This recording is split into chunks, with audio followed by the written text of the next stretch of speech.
Est-ce que vous êtes déjà allé en vacances à Tuvalu?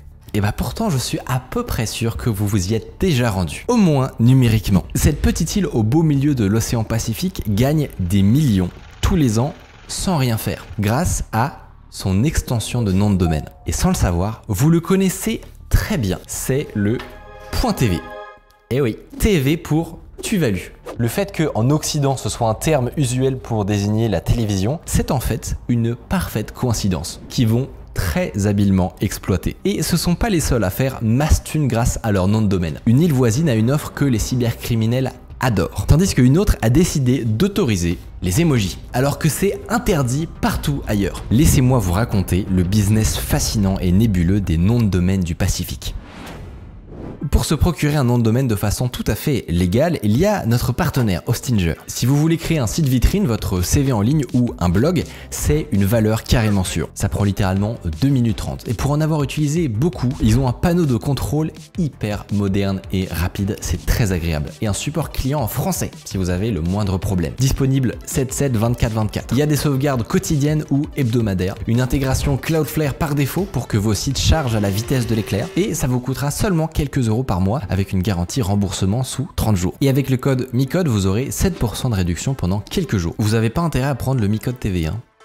Ça c'est interdit. À l'origine, j'ai découvert cette histoire fascinante de nom de domaine sur la chaîne de Julian Oshie, et ça m'a donné envie de creuser le sujet. L'île de Tuvalu fait 26 km², c'est l'équivalent de la ville d'Orléans. C'est le pays le plus pauvre du monde, et pourtant, c'est lui qui a enregistré les sites de Twitch ou de France TV. Oui, leurs sites officiels France.tv ou Twitch.tv sont en fait tuvalais. Qu'on soit bien d'accord, Twitch ou France TV n'ont pas leur serveur planqué sur une île du Pacifique. En revanche, pour contacter les serveurs de Twitch, intervient ce fameux nom de domaine. Ils ont été inventés en 1985 par les pionniers d'Internet. À l'origine, pour contacter un serveur web, on devait connaître son adresse IP. En voyant la complexité de mémorisation pour l'humain, ont été créés les noms de domaine et un annuaire, le DNS. Il associe un nom de domaine à son adresse IP. Chaque nom de domaine doit au minimum être défini dans 2 serveurs DNS. 2 annuaires. Le 15 mars 1985, le premier domaine est déposé, c'est Symbolix.com, un fabricant d'ordinateurs personnels utilisant le langage Lisp. Contrairement à Apple, ça n'a pas très bien fonctionné, mais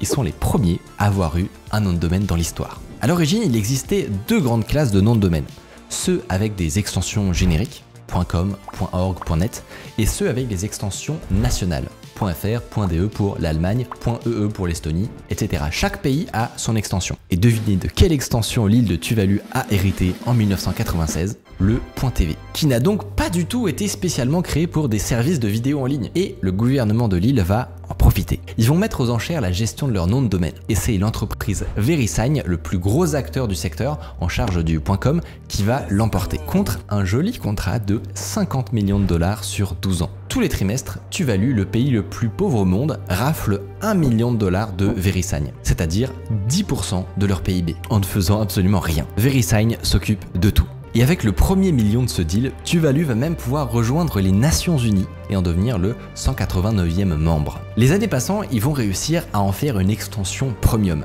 Et Twitch, en choisissant le .tv, met un sacré coup de projecteur sur l'extension. Alors on pourrait se demander à quoi ça sert, pourquoi ils font pas France.fr ou Twitch.com. Et bah pour des sites de cette importance, avoir un nom de domaine explicite et le plus court possible, c'est très recherché, quitte à payer très cher. Aujourd'hui, même Arte utilise un .tv. Grâce à cette hype en 2021, Tuvalu a pu renégocier son contrat. Et c'est GoDaddy, un concurrent de VeriSign, qui a récupéré le gâteau pour un montant non communiqué. Stonks! Mais qui est la bonne fée de Tuvalu? Qui donc a décidé que ce serait eux qui auraient le .tv? Eh ben, Tuvalu doit ses millions de dollars à 2 choses. Beaucoup de chance et l'ICANN, l'Internet Corporation for Assigned Names and Numbers, en Californie. D'abord créée par le département du commerce américain, elle devient indépendante en 2016. Et ce sont eux qui sont chargés d'administrer tout le système d'adressage sur Internet, à savoir les adresses IP et les noms de domaine. L'ICANN s'occupe de fournir une extension à chaque pays, en suivant une norme. Chaque extension est associée à un registre, une base de données qui contient toutes les informations sur un nom de domaine. À qui il appartient, quand il a été créé, quand il a changé de titulaire, etc. D'ailleurs, ces informations sont publiques et accessibles avec le protocole Whois. Pour chaque registre, l'ICANN, qui ne peut pas tout faire, délègue la gestion à un organisme. VeriSign s'occupe du .com, le .fr est géré par l'AFNIC, Outre-Manche, c'est Nominet à qui revient la gestion du .uk, etc. Enfin, quand vous avez besoin d'un nom de domaine, vous allez contacter un bureau d'enregistrement accrédité. Hostinger, par exemple, qui fait le lien entre vous et l'organisme en charge du registre. Et Tuvalu n'est pas le seul hasard d'attribution de l'ICANN à avoir fructifié. Oh non! Les États fédérés de Micronésie ont hérité du .fm, indicatif très utilisé en web radio. L'île de Guernesey, petite île britannique juste à côté de la France, connue pour être un paradis fiscal, l'est aussi pour son extension, le .gg, qui a fait un carton dans le gaming et l'e-sport. Même les îles Tonga ont été témoins d'une bizarrerie. Leur .to s'est mis à être squatté par des sites web de Toronto. À partir de 2012, l'ICANN s'est mis à accepter l'enregistrement de nouvelles extensions. Il y en existe maintenant plus de 1500, comme le .media, .bzh, .cuisinella. Incroyable. On y retrouve des domaines d'activité, des villes et même des marques. Malheureusement, certains pays n'ont pas la bénédiction de l'ICANN avec eux, mais ils ont des idées, y compris de mauvaises idées. Tokelau est un archipel de 1600 habitants sur 10 km² au beau milieu de la Polynésie. Ils ont hérité du .tk. Alors, mis à part pour The Kairi, ça ne semble pas particulièrement avantageux. Pourtant, c'est le pays numéro 1 sur Internet. Il existe plus de sites venant de Tokelau que de Chine. Tokelau a réussi ce tour de force grâce à une stratégie. Fournir des noms de domaine gratuits, à une condition, avoir au minimum 25 visiteurs uniques en 3 mois. Dans le cas contraire, le nom de domaine devient payant. C'est une idée de Joost Zoerbier, un néerlandais, alors que l'île ne possédait aucune infrastructure réseau. L'ICANN a mis 5 ans à accepter le projet de Joost, et aujourd'hui, l'île est peuplée de cybercafés partout. Tokelau et Joost ont inventé le nom de domaine freemium. Et ça fonctionne tellement que ça finit par se retourner contre eux. Tokelau est devenu un paradis du scam. Du fait de leur gratuité, énormément de domaines en .tk sont à l'origine de phishing ou de campagnes massives de spam. À tel point que certains opérateurs internet aux États-Unis ou en Allemagne bloquent l'accès à tous les sites en .tk dans leur configuration DNS. Cette malice de Tuvalu et Tokelau pour tirer profit des noms de domaine dans leurs économies fait des envieux en Polynésie. Pour se démarquer, d'autres territoires vont profiter d'une fourberie dans le système Unicode. Normalement, quand vous décidez d'enregistrer un nouveau nom de domaine, vous avez le droit aux 26 lettres de l'alphabet latin, aux 10 chiffres arabes et au symbole moins. C'est tout. Sauf qu'il a bien fallu s'adapter aux autres alphabets.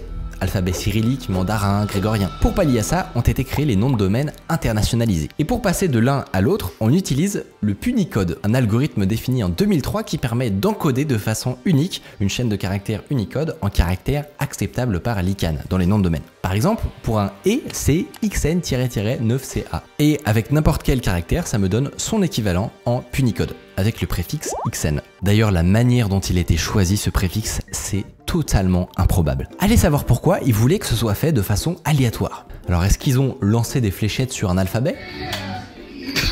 Est-ce qu'ils ont utilisé une fonction random? Non, non, non. Ils ont établi un protocole. D'abord, choisir 12 actions à la bourse de New York. Pour chaque action, notez le volume d'échange durant 100 secondes. En déduire une clé hexadécimale MD5 à partir des 12 valeurs obtenues. Faire un modulo 18.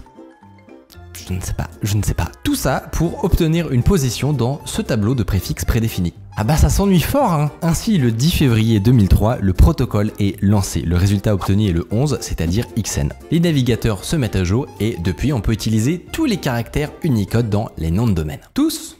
Non. Unicode, c'est le standard informatique pour s'échanger du texte, quel que soit l'alphabet, partout dans le monde. Et l'ICANN a juste omis un petit détail. Dans Unicode sont inclus les emojis. Oui, il existe des noms de domaine emojis. Les premières traces remontent à 2001 avec le peace.com, l'un des premiers noms de domaine à utiliser un emoji. D'ailleurs, aujourd'hui, il redirige vers l'art de la guerre de Sun Tzu, à ce qui est cocasse. Plus tard, en 2011, kk.la est enregistré au Laos suite à la sortie de macOS Lion. Aïe, ça vole pas haut. Mais cette nouvelle mode n'a pas vraiment plu à l'ICANN, pour une raison, le risque très élevé d'impersonnation des sites web, à savoir imiter un site pour usurper son identité et potentiellement monter une arnaque. C'est en fait déjà très courant avec l'alphabet classique. Si vous écrivez La Poste avec un I majuscule, eh ben on n'y voit que du feu. C'est ce qu'on appelle une attaque homographique. Et avec l'apparition des emojis qui se ressemblent tous plus ou moins, le vecteur d'attaque aurait sans doute décuplé. L'ICANN a donc mis fin à la fête et fortement conseillé au registre d'extension de bannir les emojis dans leur nom de domaine. Mais pourtant, j'ai réussi à m'en procurer un la semaine dernière. En effet, une petite dizaine de pays ont lu les conseils de l'ICANN avant de s'en foutre totalement. Et parmi ces pays acceptant les emojis, il y a les îles Tonga, Pointéo, Tokelau, le numéro 1 sur internet, ou encore les îles Samoa. Les îles Samoa, un archipel polynésien, ont tout misé sur les emojis pour se démarquer. Et ça a fonctionné grâce au service marketing de Coca-Cola, dans une campagne de pub savamment orchestrée. Alors, comme Coca-Cola, j'ai voulu lancer ma propre campagne de communication, et bah, ça coûte hyper cher. Mais après avoir découvert l'existence de l'incroyable vache.ws, c'est le truc le plus con que j'ai jamais vu. J'ai l'honneur et le plaisir de vous présenter mon nom de domaine qui va casser Internet. Je vous laisse regarder ce qui s'y trouve à vos risques et périls. Et la prochaine fois que vous viendrez voir Underscore sur twitch.tv, vous penserez à cette petite île du Pacifique. Et à propos de site web Borderline, il y a une aventure incroyable qui m'est arrivée au lycée. J'ai créé un réseau social dans mon lycée qui est totalement parti en vrille et qui m'a valu des ennuis. Je vous raconte ça dans cette vidéo. Je vous laisse aller la regarder. À bientôt!